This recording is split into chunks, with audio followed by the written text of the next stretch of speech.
We begin tonight knowing the names of the two contractors severely burned during a Waco home explosion that happened on Friday. Grant Getman and Taylor Peters, the two victims, were buffing floors when lacquer sparked that fire. Now, since Friday, we've had a lot of questions, one of those being, who were these men working for? Fox 44's Maribel Santiago tracked down their employers.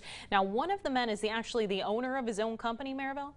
That's right. Actually, Grant Getman, he is the owner and he's a father, and he's actually the owner of Lone Star Concrete in Waco. Him and his friend, they were working on a subcontractor for remodeling project for R&R Construction and Remodeling.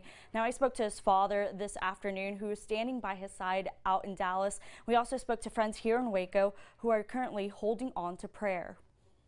We've been friends since we were in diapers, so he's more like a brother. Ashley Daly and Grant Getman have a special friendship. We do everything together, and I just can't imagine my life without him. I can't.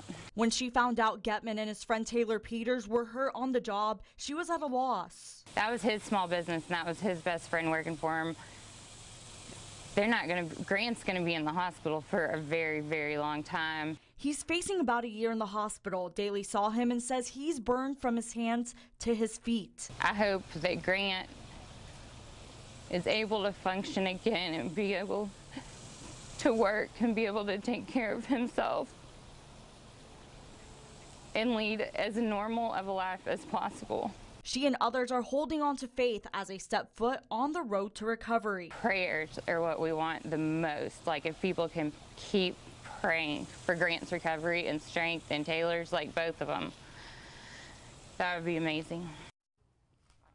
Now, coming up at 9:30, we'll have more on their extent of their injuries, and there's also a GoFundMe out right now that would cover the cost for both of the men involved in the accident. We'll have that info on centexproud.com. Live in the newsroom, Maribel Santiago, Fox 44 News.